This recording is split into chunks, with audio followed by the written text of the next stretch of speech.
क्या कभी आपने ऐसे बच्चे को देखा है जो अति सक्रिय है, ओवर एक्टिव रहता है और उसकी एक्टिविटी, उसकी जो सक्रियता है वो जहाँ भी जाता है वहाँ प्रॉब्लम क्रिएट करने लगती है।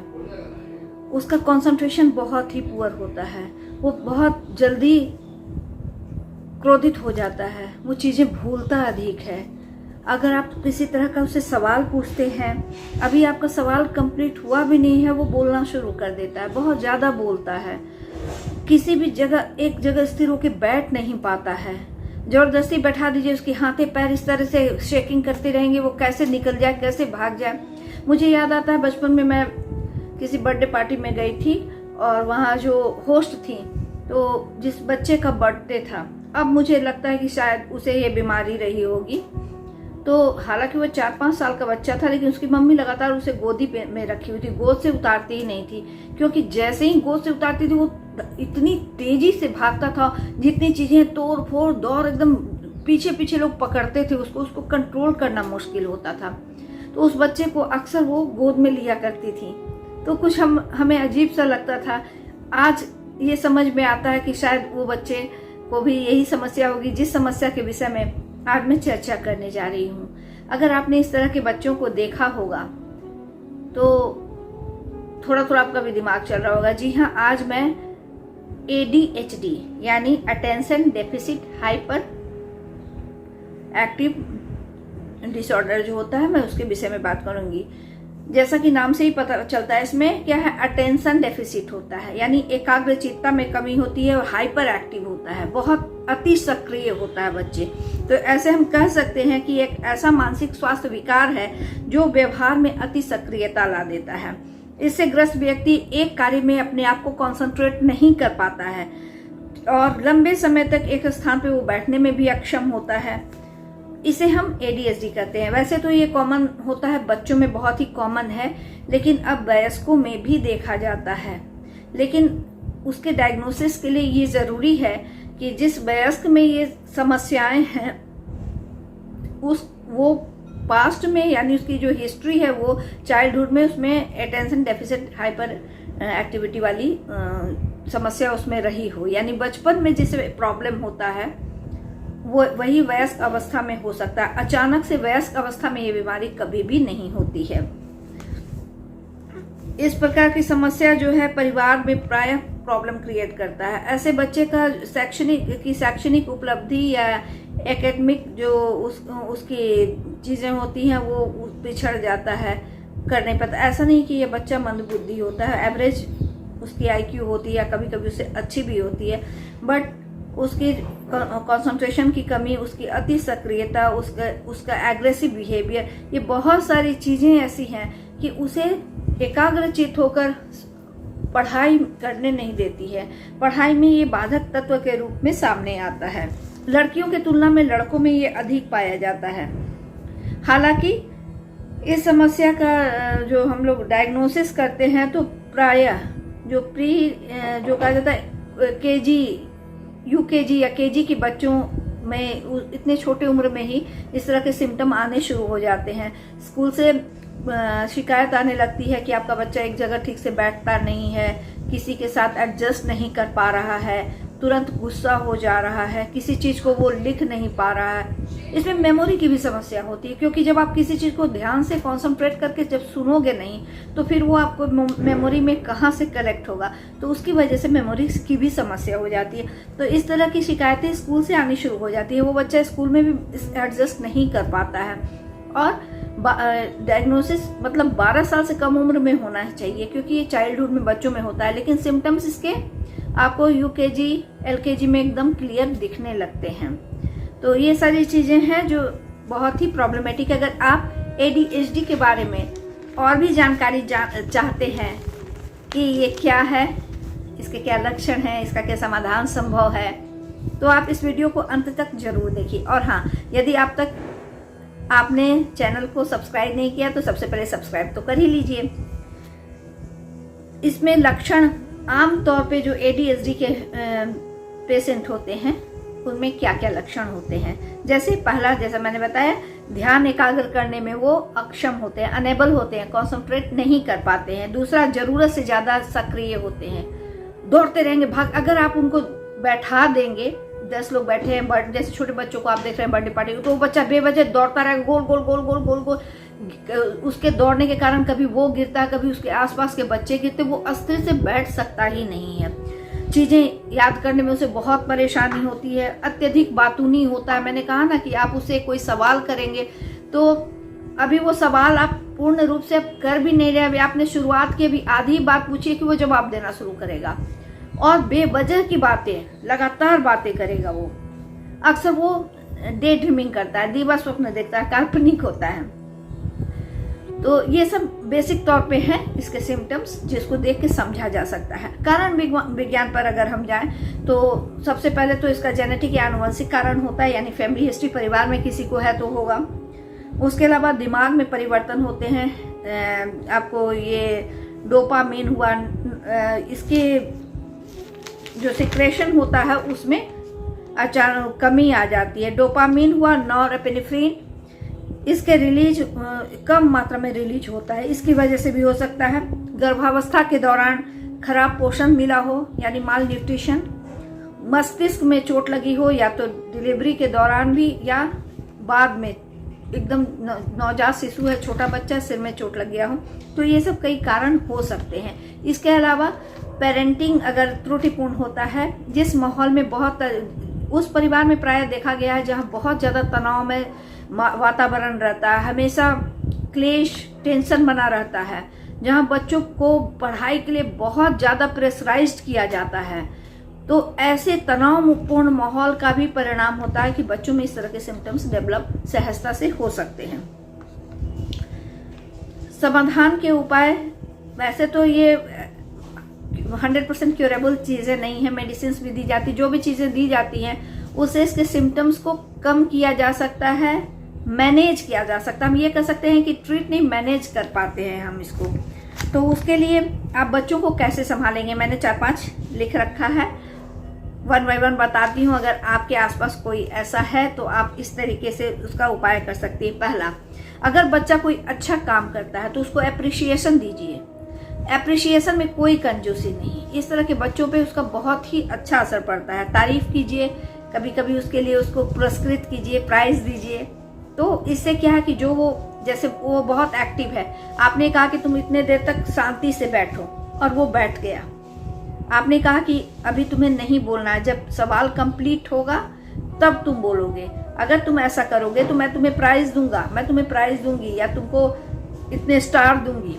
तो क्या होता है कि उस बात को सुनकर बच्चे ने कोशिश की, हो सकता है उसे सफलता मिली या आंशिक सफलता भी मिली, तो आप उसको प्रोत्साहित कीजिए कि वाह तुमने तो कर दिखाया, तुमने बहुत अच्छे से किया है, उसको छोटे से प्राइज दे दीजिए। तो इससे क्या होता है, वो इन पॉजिटिव चीज़ों को करने के लिए अपने आप को कोशिश करता है, यानी अपनी अति सक्रियता को कुछ कम कर सकता है, अपने बातूनीपन को कम कर सकता है, अपने एग्रेशन को कम कर सकता है। बार बार लगातार अगर रिपीटेड रिमाइंडर हो इस पॉजिटिव तरीके से, तो इसका बहुत ही सकारात्मक प्रभाव पड़ सकता है। यदि आपको दिखे कि बच्चा अपना आपा खो रहा है, क्योंकि अचानक से उन्हें बहुत तीव्रता से एग्रेशन भी होता है, तो अगर वो बहुत आपा खो रहा है तो आप उस पर ध्यान दें, क्योंकि कई बार बच्चे अपनी और ध्यान करने के लिए भी इस तरह के बिहेवियर करते हैं, तो उसको ध्यान दें, या फिर उसको कुछ अदर एक्टिविटीज़ में, जिस चीज़ में उसको मज़ा आता है, उसको इंटरेस्ट है, आप उसको दूसरे तरफ डाइवर्ट कर दीजिए। तो उससे उसका एग्रेशन जो है वो क्रिएटिविटी में कन्वर्ट हो सकता है और उसके एग्रेसिव बिहेवियर को मैनेज किया जा सकता है। बच्चे को के दोस्तों को कभी कभी घर पे बुलाया कीजिए, क्योंकि ऐसे बच्चों में सोशलाइजेशन की कमी हो जाती है। कारण ये है कि बच्चा भी कहीं ना कहीं महसूस करता है कि वो आम बच्चों से कुछ अलग हटके है, तो उसके अंदर कॉम्प्लेक्स वगैरह आते हैं। वो नहीं चाहता कि वो उन लोगों के बीच रहे या उनसे बात करे। क्लासरूम में भी वो अकेला अकेला रहेगा, बहुत उसकी फ्रेंडशिप नहीं हो पाती है, या उसका ऐसा बिहेवियर होता है कि सब उससे कटे कटे रहते हैं, तो उसमें सोशलाइजेशन डेवलप नहीं हो पाता है। तो अगर आप उसको परिवार में, जहाँ कोई ऐसी पारिवारिक गैदरिंग है, वहाँ बार बार ले जाइए, या फिर उसके दोस्तों को बुलाइए घर पे, तो उसका अच्छा असर पड़े। यानी दोस्तों को घर पे बुलाने से एक तो उसमें सोशलाइजेशन डेवलप होता है और वो अपने उम्र के बच्चों के बीच एडजस्ट करना भी सीखता है। बच्चे को अच्छी और पर्याप्त नींद भी जरूरी है। अगर वो लंबे समय से अच्छी नींद नहीं ले पा रहा है तो उसकी वजह से भी उसका एग्रेशन बढ़ सकता है, उसकी बेचैनी बढ़ सकती है, क्योंकि ऐसे बच्चे अक्सर बहुत बेचैन रहते हैं, कभी वो शांति से नहीं बैठते हैं। तो अगर वो प्रॉपर नींद लेंगे तो उससे वो उनकी बेचैनी में काफ़ी हद तक कमी आएगी। इसके अलावा स्कूल के टीचर्स और क्लासमेट्स सबका सहयोगी रवैया हो, फैमिली मेंबर्स भी इस प्रॉब्लम को समझें और क्रिटिसाइज, चाहे वो स्कूल के टीचर्स हो या घर के पेरेंट्स हो, फैमिली मेंबर्स हो, क्रिटिसाइज ना करें, निगेटिव कमेंट्स से बचें और उसको उसकी समस्याओं के स्तर पे समझ के उसका सहयोग करें। अगर ऐसा कुछ किया जाए तो ADHD की समस्याओं को काफ़ी हद तक मैनेज किया जा सकता है। इसके मुख्य 3 प्रकार कह सकते हैं कि ADHD 3 तरह के हो सकते हैं। एक है जिसमें असावधान, माने उनका जो बिहेवियर होता है वो बहुत असावधान पूर्ण होता है, जैसे बहुत रैश ड्राइविंग करना या हमेशा अपने को खतरे में डालने वाली एक्टिविटीज करना। दूसरा अति सक्रियता, ऑलवेज वो कभी वो शांति से बैठ ही नहीं सकते। आप उनको अगर जबरदस्ती सोफे पे बिठा दीजिए वहां जंप करने लगेंगे, कूदने लगेंगे, बेड पे डाल दीजिए वहां उछलने कूदने लगेंगे, मतलब अस्थिरता होती ही नहीं है। तो ये सिम्टम्स उसमें अधिक होते हैं, या बहुत आवेगपूर्ण होते हैं, या तो बहुत सक्रिय रहेंगे या बहुत आवेगपूर्ण रहेंगे, तुरंत क्रोधित हो जाएंगे, तोड़ फोड़ हंगामा मचा देंगे।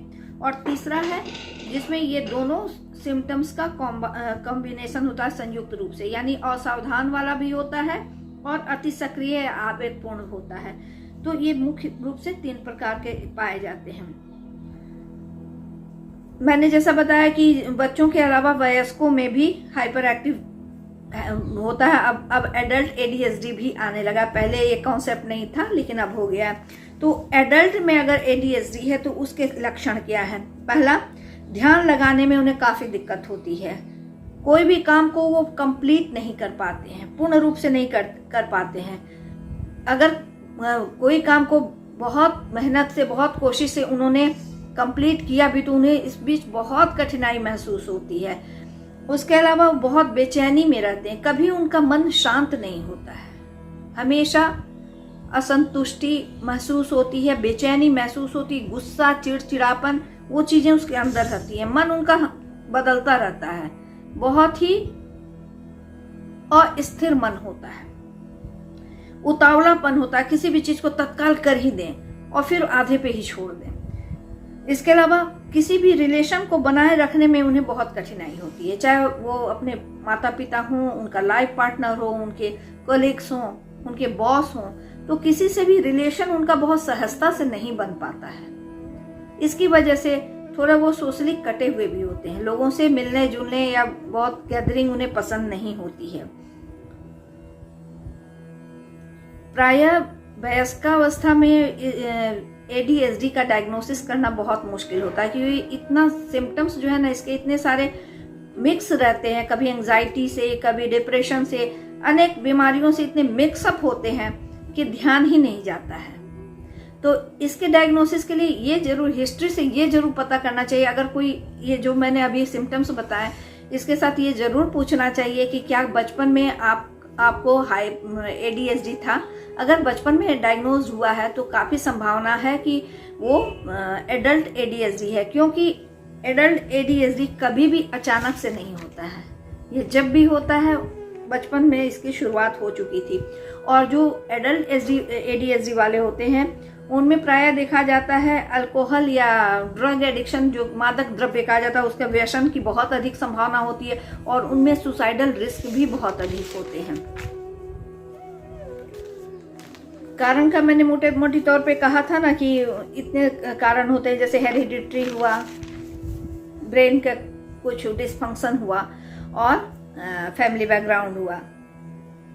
तो कोई खास कारण अभी तक इसके बारे में नहीं किया जा चुका है कि हाँ यही कारण है जिसकी वजह से होता है, लेकिन प्रायः देखा गया है कि जिस घर में बहुत तनावमय माहौल होता है अक्सर वहाँ ऐसा होता है। इसके अलावा बच्चा जो पैदा हुआ है अगर वो अंडर वेट होता है तो उसमें आगे चल के संभावना होती है होने की। सिर में अगर चोट लगा हो बचपन में या प्रेगनेंसी या डिलीवरी के दौरान तो भी संभावनाएं होती हैं। कई बार ब्रेन में इन्फेक्शन की वजह से, आयरन की कमी, obstructive sleep apnoea, lead exposure, ये भी उसके अलावा कई कारण हैं जिसकी वजह से ADHD होने की संभावना रहती है।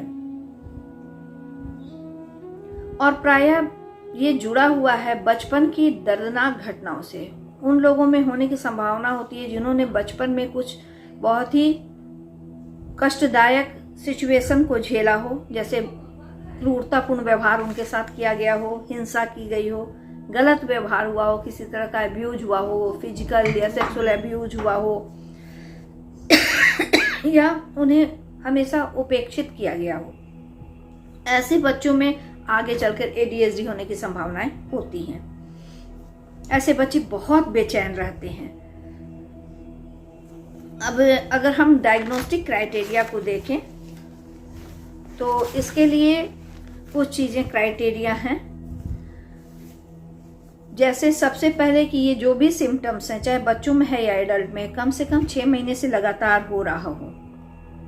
उसके अलावा 12 वर्ष की उम्र के पहले लक्षण दिखने शुरू हो गए हों और 2.5-3 से 4 साल की उम्र में नॉर्मली सिम्टम्स आने शुरू हो जाते हैं। कम से कम 2 अलग अलग सेटिंग्स में लक्षण दिखाई दें, यानी कि ये जो भी लक्षण है, जैसे कि एकाग्रता की कमी, अति सक्रियता, आवेगपूर्ण व्यवहार, मेमोरी में कमी, ये सारी चीजें जो है वो कम से कम 2 सेटिंग्स, लाइफ में 3 सेटिंग होती है। एक घर होता है, दूसरा विद्यालय स्कूल होता है, तीसरा बड़े हैं तो आपका जो जॉब हुआ या फिर सोशल जो आपका माहौल है। तो उन तीनों में कम से कम 2 में, जैसे छोटे बच्चे हैं तो घर और स्कूल दोनों में वो सिम्टम प्रेजेंट होने चाहिए। किसी एक में नहीं, मिनिमम 2 सेटिंग्स में ये सिम्टम्स होने चाहिए। ऐसे लक्षण जो केवल सामाजिक, शैक्षणिक या व्यावसायिक स्तर पर उनके जीवन को काफी कठिन बना दें कि वो जो भी प्रॉब्लम है वो उनके जो जनरल रूटीन है वो डिस्टर्ब हों। जैसे सोशल जो जहाँ पे रह रहे हैं, एजुकेशनल, जैसे स्कूल में उनको प्रॉब्लम हो रहा है, अगर वो बड़े हैं तो प्रोफेशन में, जॉब में उनको दिक्कत हो रही है, यानी ये सारे सिम्टम उनके डेली रूटीन को बैडली डिस्टर्ब कर रहे हैं, उनकी इन सारे फंक्शनिंग को डिस्टर्ब कर रहे हों, कठिनाई हो रही हो, तो हम कह सकते हैं कि ADHD है।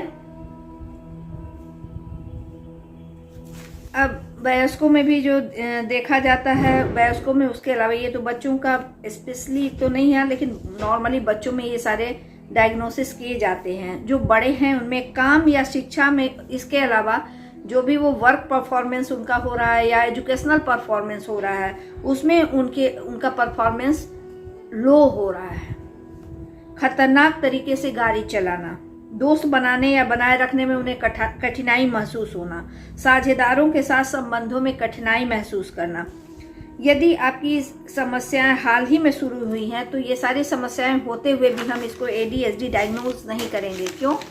क्योंकि ADHD के लिए, एडल्ट ADHD के लिए ये आवश्यक है कि कम से कम बचपन में ये हो चुका हो। अचानक से कभी भी ADHD वयस्क अवस्था में नहीं आता है। तो कुछ चीज़ें हैं 6 करके आती हैं कि 6 सिम्टम्स, जैसे बच्चों वाला में होता है ना, कि जो भी लक्षण बताए थे अभी, जैसे कम से कम 6 माह से लगातार लक्षण प्रदर्शित हों, 12 वर्ष की कम्र में, ये जो मैंने अभी लक्षण बताए थे, तो ये 5 लक्षण होना जरूरी है। और ये 5 लक्षण जो हैं आपके अति सक्रिय, संयुक्त, इनमें 5-5 होने चाहिए, और जिसमें संयुक्त में तो दोनों ही कंबाइंड है, और असावधान या अति सक्रिय टाइप है तो दोनों में 5-5 लक्षण होने चाहिए। अगर आप वयस्क हैं तो जो मैंने अभी सिम्टम्स बताए इनमें कम से कम 6 लक्षण होने चाहिए। तो इस तरीके से अगर ये लक्षण हैं तो आप ADHD के मरीज हैं, और मरीज हैं तो मैंने बताया ना, इसका ट्रीटमेंट, इसके लिए ना ट्रैंक्विलाइजर दिया जाता है। ट्रीटमेंट में psychotherapy, cognitive behaviour therapy, family counselling और ये ग्रुप काउंसलिंग, ये सब चीज़ें इफ़ेक्टिव होती हैं, जिससे वो उनके इन बिहेवियर को काफ़ी हद तक मैनेज किया जा सकता है। और मेडिसिन में अगर बहुत सीवियर है और साथ में एंजाइटी, डिप्रेशन वगैरह के सिम्टम्स हैं, अगर वो एडल्ट वाला है तो सुसाइडल थॉट्स आ रहे हैं, तो ऐसे कंडीशन में मेडिसिन, ट्रैंक्विलाइजर वगैरह दिए जाते हैं। इससे जड़ से कभी समाधान तो नहीं होता है, लेकिन इन समस्याओं को मैनेज करके आपके लाइफ को काफ़ी हद तक नॉर्मल किया जा सकता है। अगर आपको इस तरह के वीडियोस अच्छे लगते हैं तो आप इसे लाइक और शेयर कीजिए ताकि अधिक से अधिक लोग देखें और ये उन लोगों के काम आ सके जिसको इसकी ज़रूरत है। धन्यवाद। नमस्कार।